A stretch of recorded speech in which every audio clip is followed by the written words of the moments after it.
Mi nombre es Densi Daniel Ramírez Funes. Estoy en la clase de Circuitos Eléctricos 1, sección 900.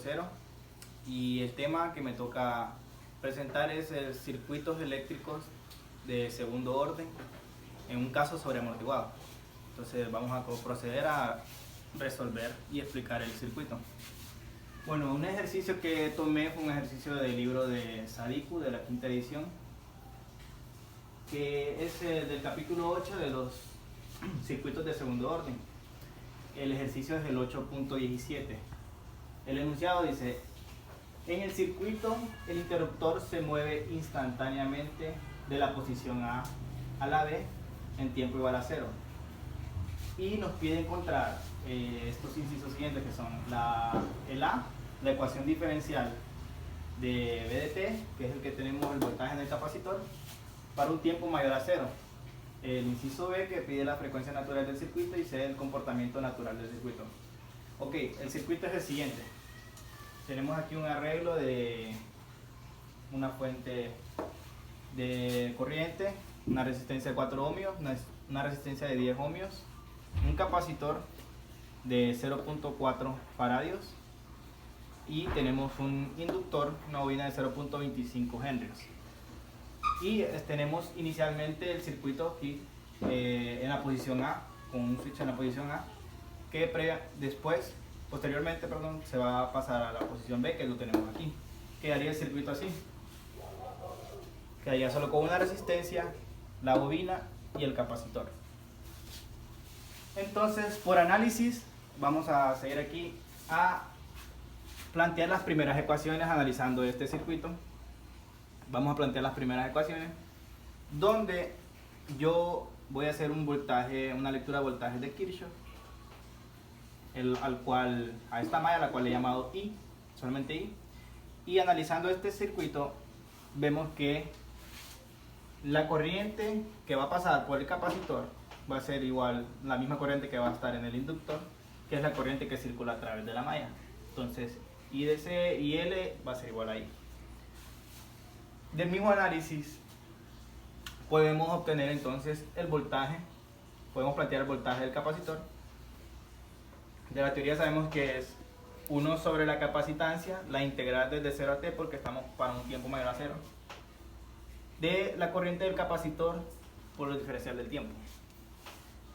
Entonces, haciendo el arreglo aquí de 1 sobre 0.04, que es la capacitancia, tenemos que el voltaje del capacitor queda 25, la integral de 0 a t de la corriente del capacitor por diferencial de tiempo.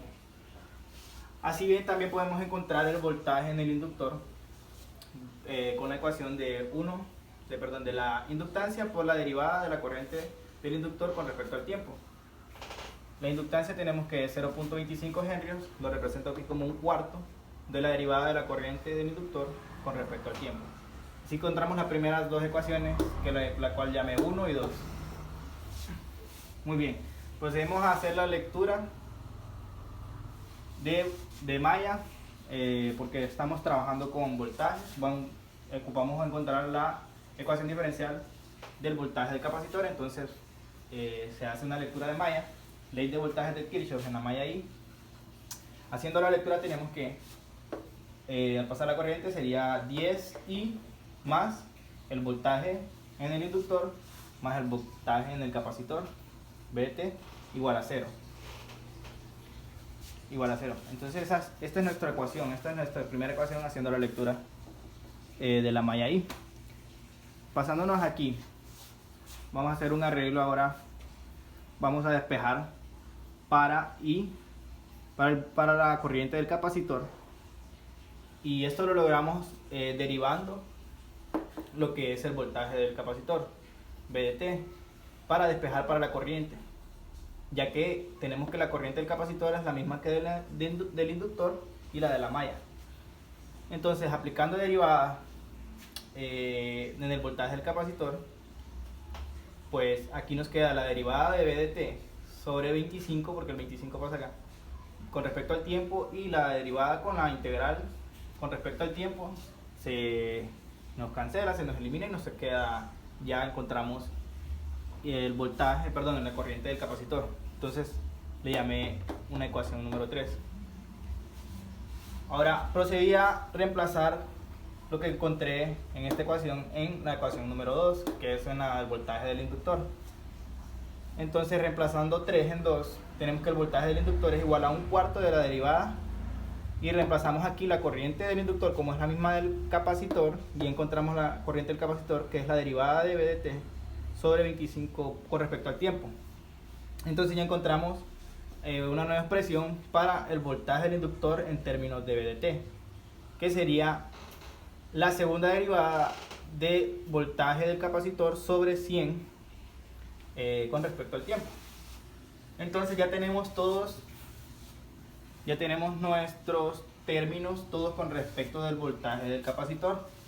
Ahora procedemos a hacer la lectura aquí de lo siguiente, que ahora sustituyendo la corriente de I, que ya la encontramos que es la misma del capacitor y que la del inductor, que encontramos que era la derivada del voltaje del capacitor con respecto al tiempo sobre 25. Entonces nos queda 10 sobre 25, la derivada del ddt de t, más, como encontramos, reemplazamos aquí el voltaje del inductor, que es la segunda derivada de dt sobre 100 con respecto al tiempo, más b de t igual a 0. Entonces ahora ya lo tenemos aquí simplificado y subrayado, que encontramos la ecuación diferencial para el voltaje del capacitor con respecto al tiempo. Aquí hemos encontrado ya lo que es el primer inciso A. Ahora bien, pasándonos al inciso B, nos pide encontrar las frecuencias naturales. Entonces, haciendo el arreglo aquí, tendríamos que 1 sobre 100, y ya pasamos aquí la representación de S al cuadrado, que sería la segunda derivada, de t, más 2/5 de S más 1 igual a 0. Encontrando las soluciones para esta ecuación, obtenemos las frecuencias naturales, que nos dio la respuesta para S1, nos dio menos 2.679, y para la segunda respuesta nos dio igual a menos 37.32. Esas son las frecuencias naturales de nuestro circuito. Entonces este sería el inciso B, las frecuencias naturales de circuito. Ahora, para el inciso C, el comportamiento natural del circuito. Como haciendo ya la resolución del circuito, encontramos dos raíces reales y distintas. Por lo tanto, de acuerdo a la teoría, tenemos un caso sobreamortiguado, el cual lo podemos representar ya un voltaje para el capacitor del tiempo,